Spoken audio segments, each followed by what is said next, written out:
Asking us to be on time. We drove right by.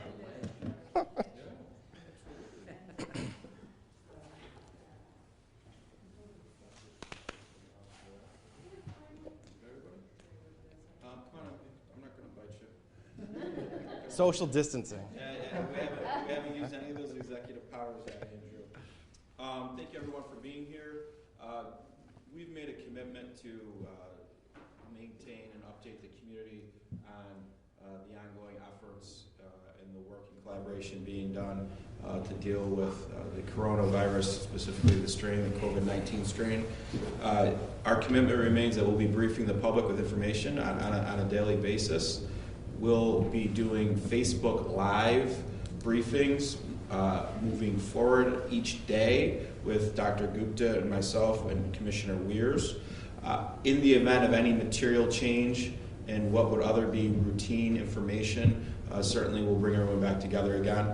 But we felt it was important to get back together again today as it's been a little bit of time. The situation, we know a little bit more about where the virus is impacting in what areas of our state and our country, and certainly the information is still evolving and changing, but we just wanted to give a full briefing on where things stand today.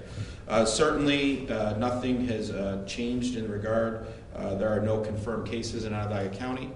We have 19 individuals who are being quarantined. These quarantines are due to travel. And I'm going to have Dr. Gupta specifically get into what quarantine protocol looks like, and I think that's important. We'll be getting out information to the public on what that means. People hear this, but it's important that the public understands what that means. Certainly, we believe this has always been about planning and preparation. There's no reason to panic. There's nothing. There are no cases in Onondaga County. We have been preparing specifically for this virus for a period of time now. And we prepare for incidents and or emergencies year-round. That's what Commissioner Weirs does with his team. But you never know what you're going to plug into that preparation and how that's going to impact. But certainly with this situation, we've been preparing specifically for this, and we feel very well prepared at this time. It's in light of all this, if you're sick, contact your primary care provider and don't go to work. If your child is sick, get them to the doctor, and they should not go to school. In related to that, we've had many briefings with our government partners. We've had many briefings with our school districts, working on protocols with them. We've been talking to and will continue talking to and having meetings with nursing homes and living facilities and all other local governments. As we know, with the virus, it is having a bigger impact on our elderly and certainly folks who have autoimmune deficiencies, but it's important to note that children, although have not been impacted in a negative way at this point, but they still can carry the virus and interact with everyone. So we've been preparing and working with all different groups that really in every single community to get them ready for this. Certainly we want to address, and there has not been a case of this in Onondaga County yet, but we're very disappointed across the country with certain situations where we have seen price gouging for cleaning supplies and sanitizer. This is not acceptable, and we're looking at our powers that we have to address this issue if it happens in Onondaga County. But we are all neighbors, and we ask the private sector to be good neighbors in regards to this. Putting hand sanitizer and gouging prices, because there isn't a lot of it right now, is not acceptable behavior. Again, we talked about earlier related to quarantines. Right now the quarantines are related to returning travelers. This is a moving target. If you remember last week, I think when we were together, I think we had 12 people under quarantine. Then the day later or 2 days later, it went down to 9. We have more of our residents coming home, and then they're reporting in to us through our health department, and then we go through a quarantine protocol with them. I know it's been reporting about testing for the coronavirus. We're very pleased that our physicians have this ability now. This is good news. We want people who are symptomatic getting tested. That allows us to be able to do our job and prepare for whatever the results of that test look like. Again, we've not had a positive test at this point, but certainly that gives us the ability to implement our plans in the event we know someone is carrying the COVID-19 virus. So we think this is a good note. I know I did read the reports from Syracuse.com, from Jim, about the test being done at Krause. This is a good thing. If someone's symptomatic, we need to know if they're carrying the virus or not. And for continued information, certainly our health website is being updated daily. There is a button on the county's homepage with frequently asked questions that are very, very helpful. But we will be doing this Facebook Live moving forward, giving a briefing, so we will continue to be there. We've also studied the governor's emergency order, the impacts, what the governor now has flexibility to do, how we can tie into that. We've studied certainly our executive power that we have in the event of a community spread, and what powers we have to implement social distancing policies, and if need be, we're prepared to act. So saying that, at this time I'd like Dr. Gupta to certainly talk more about what quarantine protocols look like, and then after that we'll take question and answers. Doctor? Thank you. Good morning. Thank you for being here. Thank you, County Executive.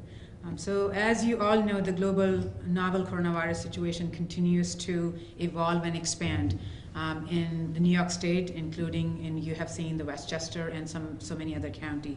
So as of now, as of last night actually, there were more than 110,000 cases globally, more than 3,800 deaths, and almost 62,000 people who have recovered. I just want to emphasize that this is important, that we often forget in the emotion and an anxiety that 80% of people actually do better to actually recover. They have mild symptoms. In the United States, the cases have increased to 554 in multiple states with 21 deaths. In New York State, the reported cases as of what was reported in the New York State website, Department of Health website, 105 cases, out of which 12 are in New York City and 82 are reported in Westchester County. There are other neighboring county which has few cases also. As you already know, the clinical symptoms of cough, fever, shortness of breath, body ache can vary from severity, from mild to severe. And just again a reminder that majority of people, 80%, have mild symptoms and they will recover. Our main concern are those who are elderly, those with underlying problems and have serious disease, who may require hospitalization, and they may have increased probability of having complication. As you all know, County Executive also mentioned that March 7th, Governor Cuomo declared the state of emergency to contain the spread of virus, which provides certain opportunity to have additional workforce in terms of public health work.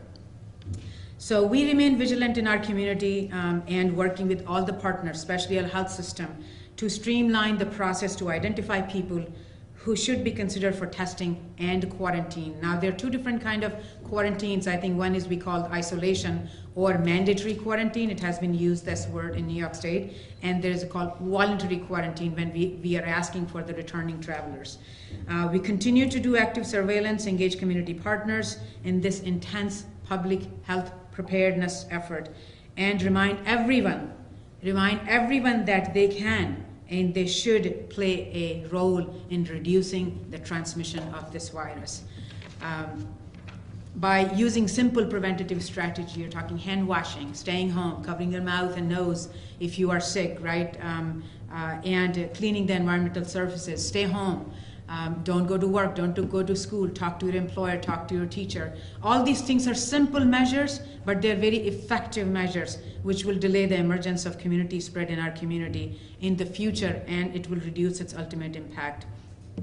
So my biggest ask today of those county residents who are returning from countries, those especially 5 countries, China, South Korea, Italy, Iran, and Japan, that according to and follow the CDC and New York State Department of Health guideline, we are asking them to voluntary quarantine for 14 days to protect not only for their health but also their family and health of the community at large.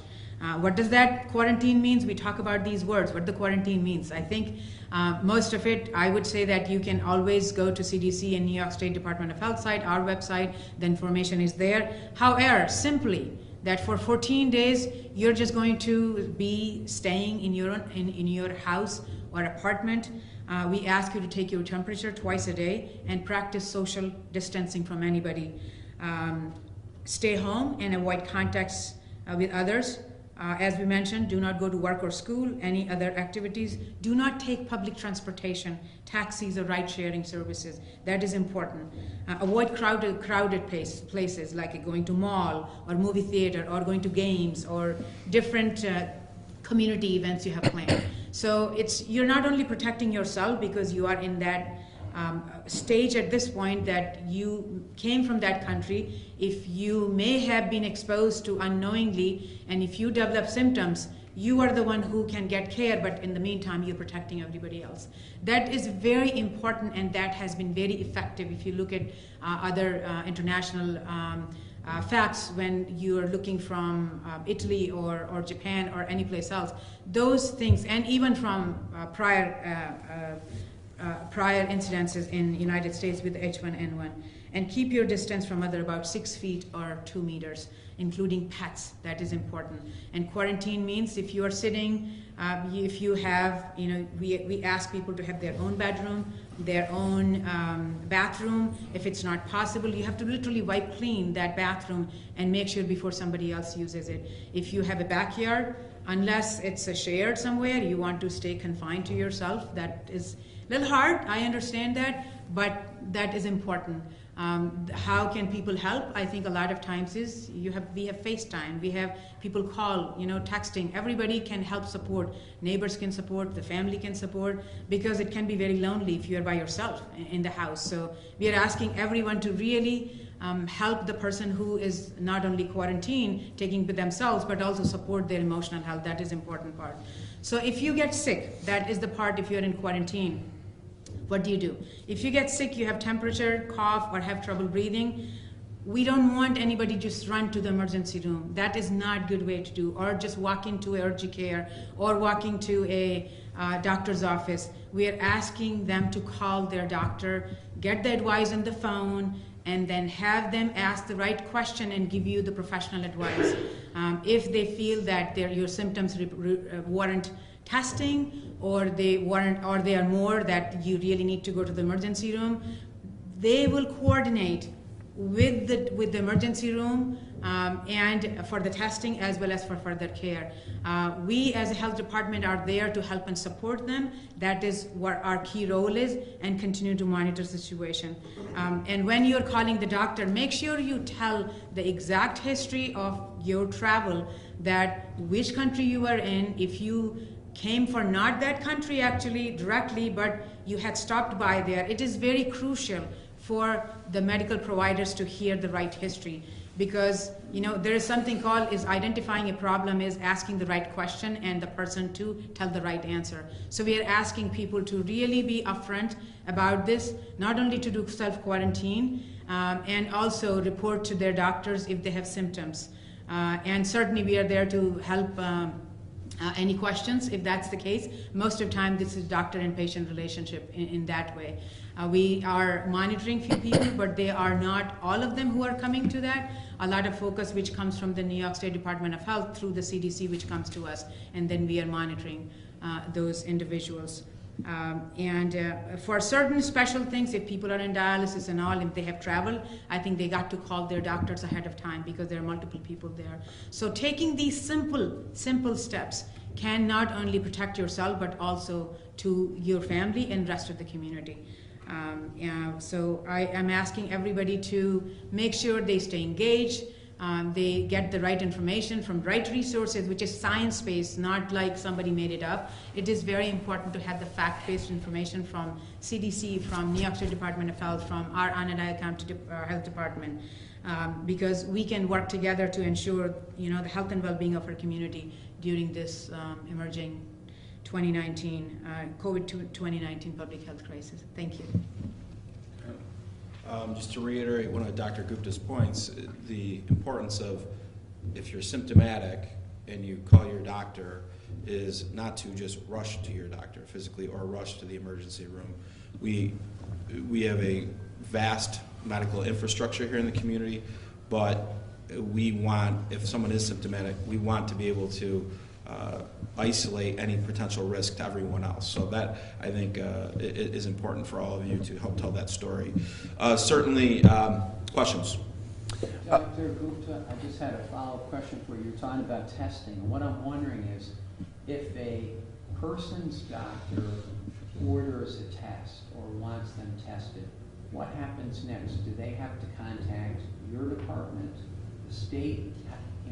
How does that? Right, so as you probably have seen, New York State Department of Health has pretty much opened up a little bit more testing, so any provider can test it, and this came from the feds and then directly to the state also, that any local provider who after talking to the patient do feel that testing need to be done. At this point, they are working with the hospital systems and having that testing done. We at the local health department do not have lab or any capacity to do the testing. Since we do not have any cases at this point, we just are in a more of a preparatory mode that what could be the other alternative site where we can have it tested. It's a work in progress, but at this point, anyone who is symptomatic and needs to be seen, in this context, they will go through the triage system in terms of trying to go through, make sure that they are not actually everybody rushing to the hospital to get the testing. It has to be the person who really need the testing will be communicated by the doctor with us as well as with the hospital system. Doctor, so the doctor will contact you, and then from there the testing will it take place in an emergency room? So at this point, that's what we have put the process in place, because right now what we have seen, people's questions are coming mainly if they have traveled, and we look at the risk exposure, and then after that we can provide that guidance. So we are in constant communication with the outpatient primary care doctors, who they are working together with the health system also at this point. So some of the question you're asking at this work is evolving at this time. Have you gotten many inquiries about tests, from doctors who want their patients tested? Right, so most of the inquiries which we have been getting, they're coming from outpatient offices, but a lot of the majority of them coming from the emergency rooms because people are already being sent there, and what we are in a preparation mode is trying to have the primary care doctors feel comfortable making those calls that this person needs to be should be tested or not tested, with the working with all the infectious disease doctors of the hospital and health department, trying to provide a guidance to them so that they will feel comfortable making that judgment call at that point. The testing site at this point there's no alternate site, but that is something which we are looking into it. I think we have touched upon it the last time also. Yeah. What site? I'm sorry. Yeah, so not at this point. Right now, we're working through your doctor and arranging for the appropriate avenue of testing. In the event of a community spread, that changes.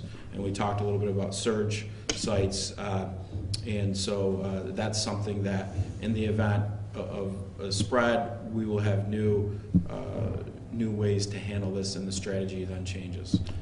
Ryan, what can you tell us about the pending case at Krause? I don't think there's much to really tell, Andrew. I think we got a case where a doctor, we have a patient who has some symptoms.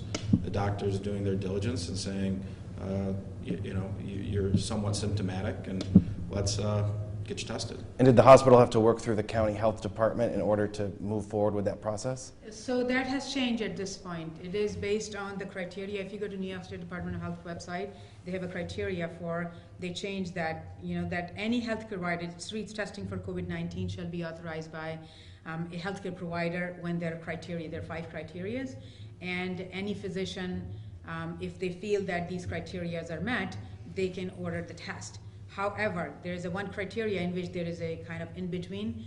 They consult with the health department, but even though this is an open criteria, there is also a discussion with the experts within the health systems that, because if you do unnecessary tests, it doesn't kind of help anybody. So that is, this process is being actually, there is a very thorough process which the hospital system use in terms of who should be tested and who should not be tested based on the history, based on what are the criteria, and marry them together. And then a lot of times is, since concern everybody has that could we have a case here, so they could be a little low threshold at times to do the test, but still not that you go walk in there and say, hey, I want to be tested for COVID-19. That's not the case. Is there travel history connected to this case at Crows, pending case? So first thing is we do not discuss any person who is being tested. That is something I think we should make sure that people's privacy is protected. And it doesn't serve any other purpose. I think it's most of it is that that physician who ordered it must have to go through the very detailed history and make the judgment call. So you I'll said leave the up to people that. quarantined, you said traveled, so you can't Right. say if a tested person traveled? So that I don't have that information, so I'm not going to comment on that.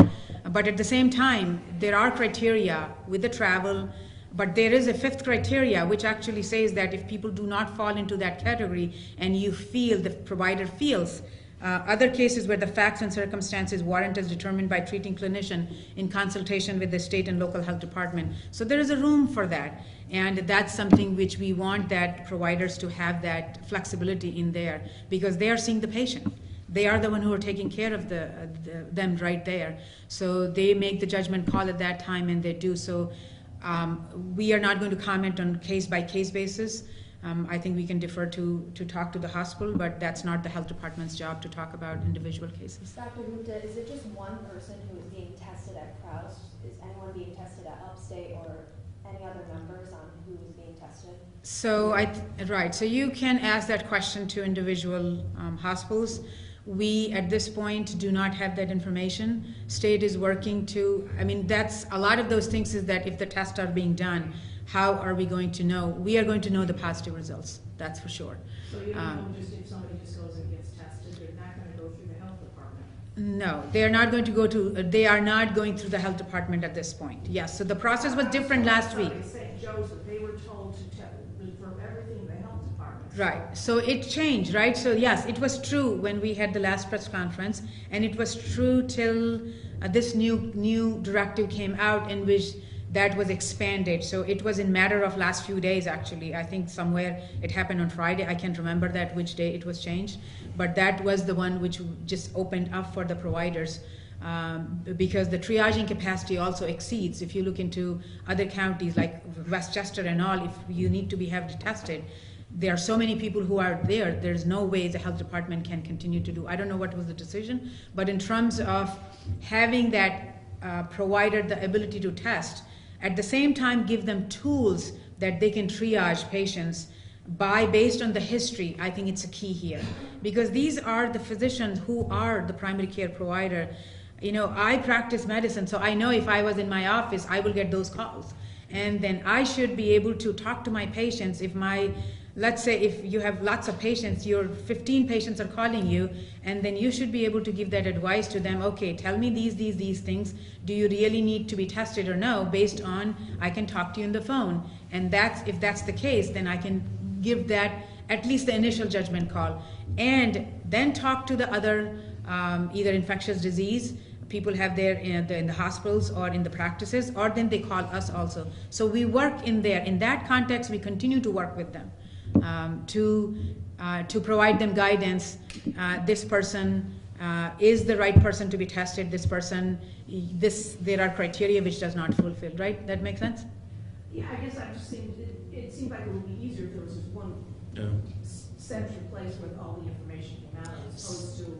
For example, statewide cases are coming from the governor's office, so I would Right. think Onondaga County cases could come from the Onondaga County government's Right. office. So it will happen. And they will. We don't have any. So, you know, right now, we have a situation where we have doctors giving medical advice, and they're going to go get a test. At some point, we will know that a test was given with our partners. There's no point in talking about and breaking down information on negative tests. That's a nothing burger. It's somebody who's just got sick. But once we have a positive test, that changes things, and it changes the level of detail and conversation we get about quarantines and whatnot. That triggers different things. And so I think overall, everything's evolving. And there's new guidance being given to our health department from the CDC and then the state and whatnot. And so as those things evolve, we'll let you know what evolves. But overall, the bottom line is there's nobody who's been tested positive at this point. We appreciate and value the fact that if people might have a chance of having this, that they're getting tested, because then that allows us to implement our plans and strategies to contain that potential spread. And that's critical. And one of the things, too, we want to encourage families to do, and just be proactive. Think through these things while you're at the dinner table or whatnot. And in the event that there is a quarantine, what does that mean? Who do you have that can help you do these things? And if you don't have people, then we certainly have an emergency management department that we will certainly be helping the public get the basic necessities as well. So, but that's really where it is right now. I know people want to get excited because the tests were given. There's a little bit of anxiety about that. There's no reason to be anxious about that. It's not sustainable, as Dr. Gupta said, to go test every human being right away to see, who's got what. But if there's somebody who's symptomatic, they go through their process to their primary care physician who knows them best. Then they set up a procedure to go and actually get the test. Once we get the result of the test, that triggers different behavior. So if I can add to that, is the reason for this is, so negative test, we shouldn't be testing that how many people are being tested.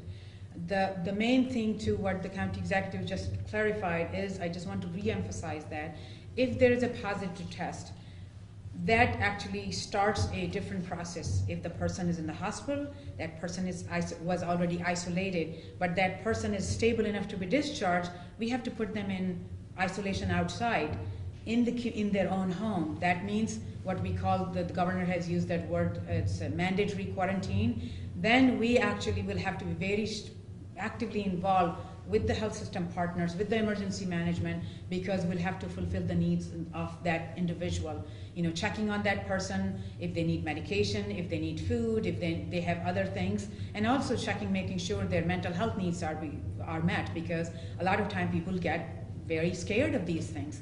But those people who will be discharged after being positive they are stable. It means, for example, people get treated for pneumonia, outpatient all the time. Not everybody gets to the hospital and hospitalized. They are discharged. They say, you have a little pneumonia, you got to be treated. People who have for example, the other example will be the chest pain. Patient go to the hospital, they get all the evaluation, they get the cardiac enzymes and cardiogram and all those things. Doesn't mean they have a positive test.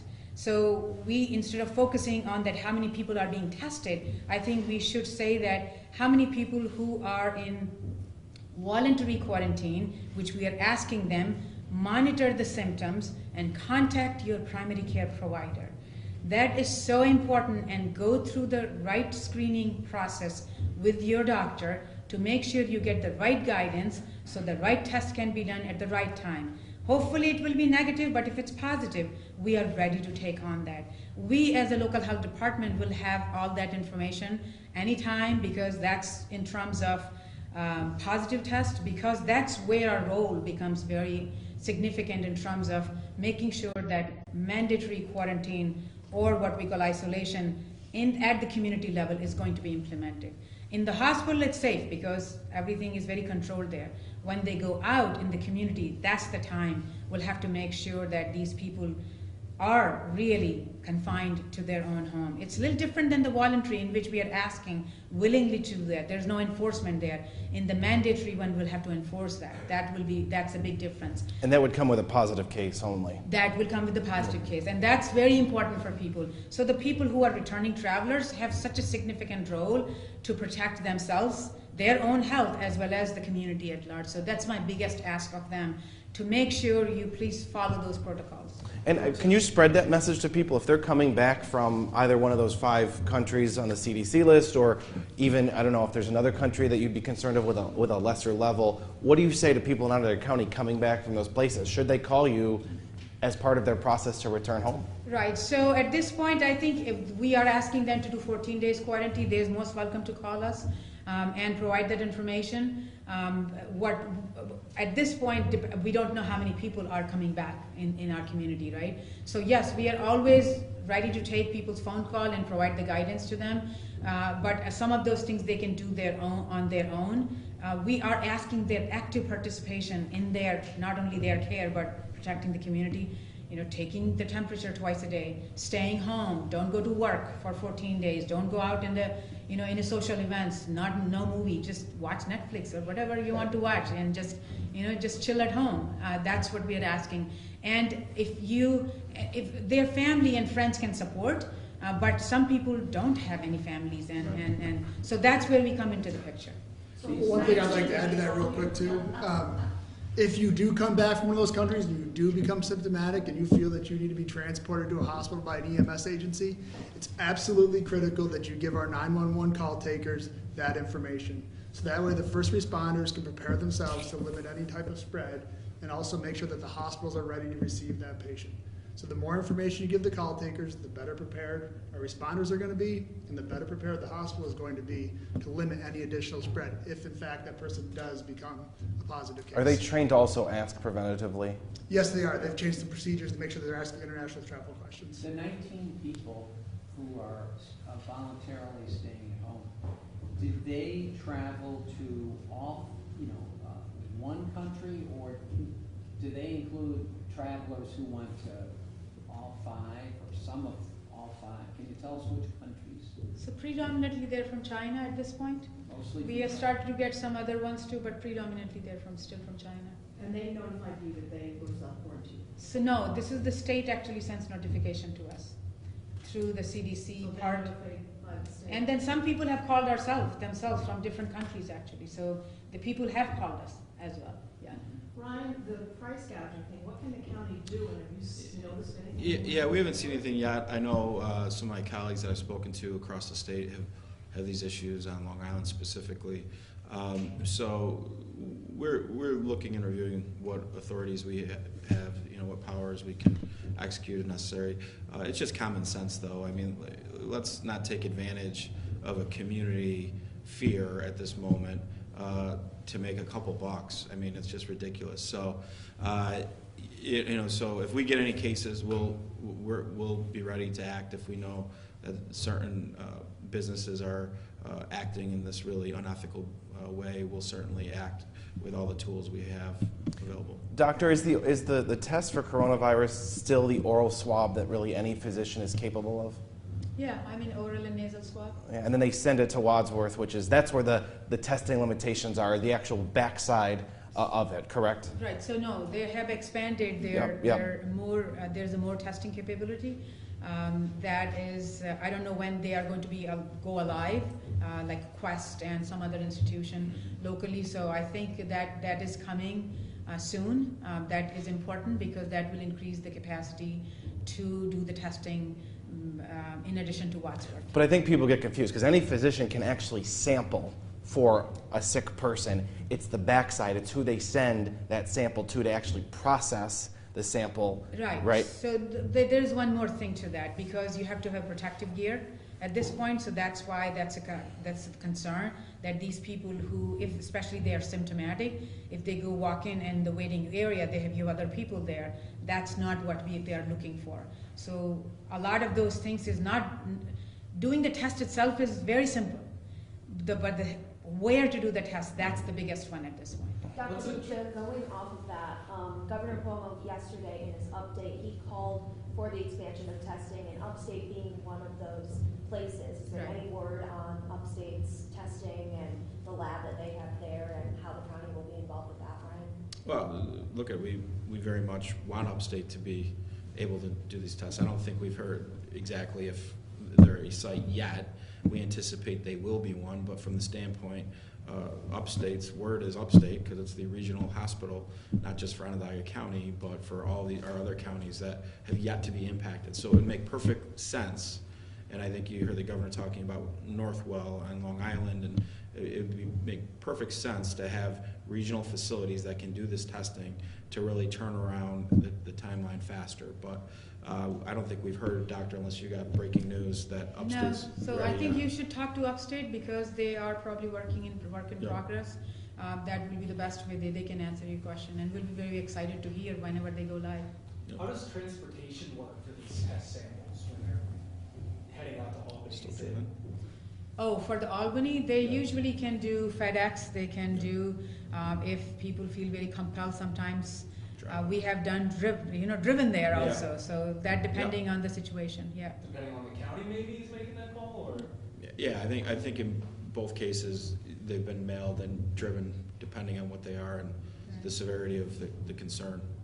What time is a FaceTime thing gonna be? Is it gonna be the same time every day? Yeah, I think we'll probably do a midday briefing each day. You're just gonna just, Yeah, I think we're going to give you information that so the public continues to hear updated, accurate information. And again, if there's any material change in the circumstances or the plan or policies, then we'll all get together again. I think it's important. One of the things too that we've been working with, especially our other governmental partners, and I think the private sector really needs to focus in on continuity of your operations, but how are you dealing with employees and sick time and making sure that we don't have employees coming in that might be symptomatic.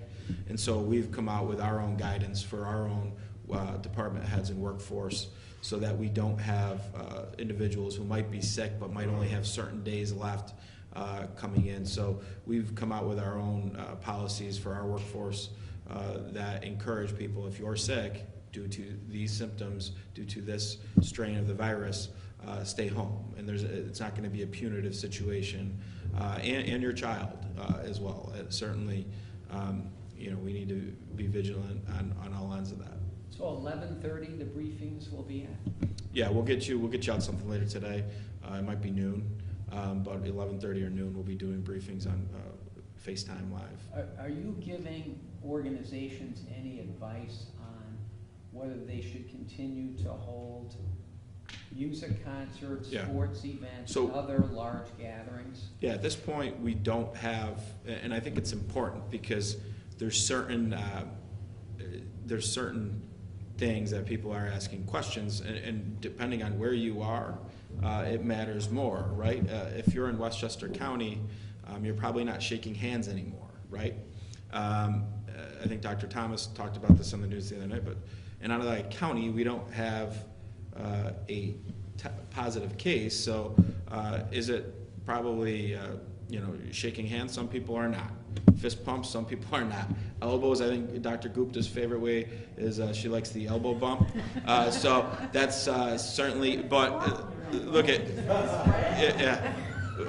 But in that note, social distancing is something that we will look at in the event of a community spread and what that means.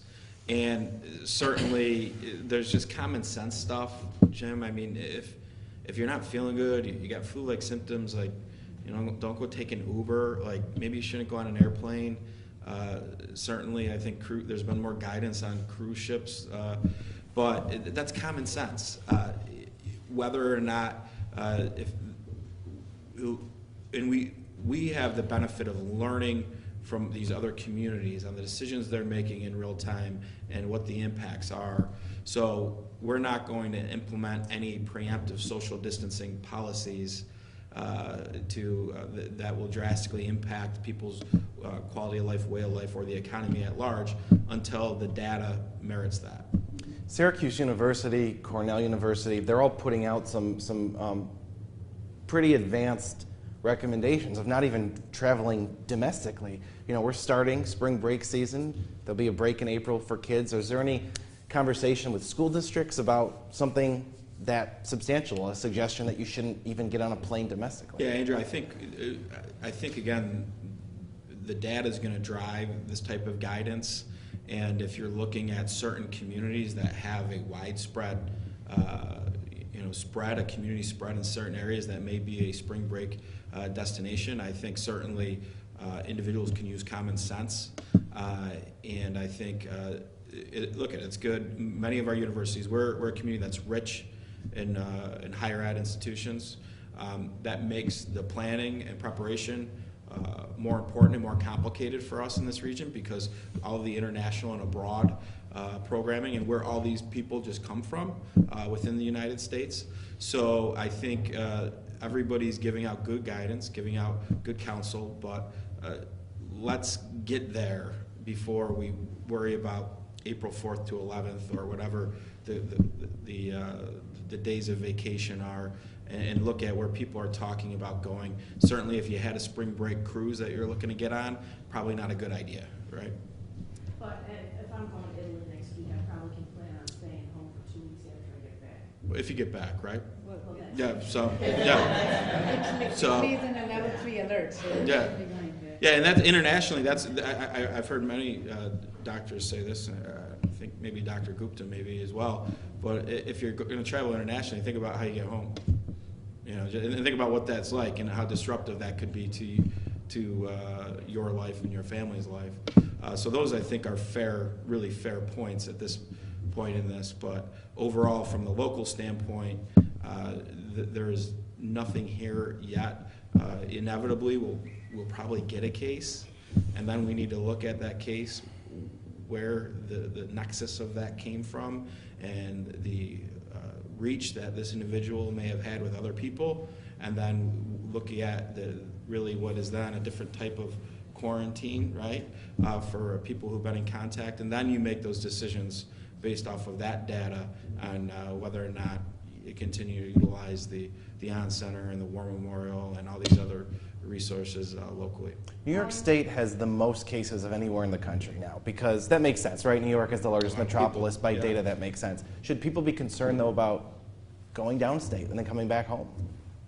So one of those things you have to remember in surveillance mode when we do case identification, the more you test, the more you will find. They have taken a very aggressive approach in testing in Westchester County, so you are going to find more cases. There is no doubt about that. Is it because we have more cases? It's hard to tell. Are the other states testing that aggressively as the New York State is? I don't know the detail, but I will tell you because we work with the State Department of Health, and the effort, the guidance that comes from them is to test, not presumption at this point, because there is something called epiphase, like you're trying to see that is it here for us. And I think that's what New York State Department of Health is trying to identify the cases, and hopefully, we will have a better understanding that how aggressive or how many cases we have that. And so it's testing versus true cases Ryan, in the other one. I just have one question. I know you both and the governor as well are working really hard to drive home the message, facts over fear.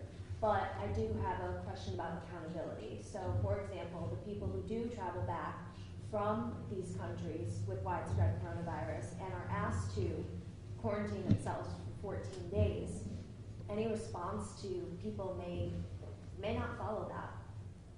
What's the response there in terms of accountability? What would you like to say to people who do travel back? Look at, I think it's unclear if they're breaking a law at this point.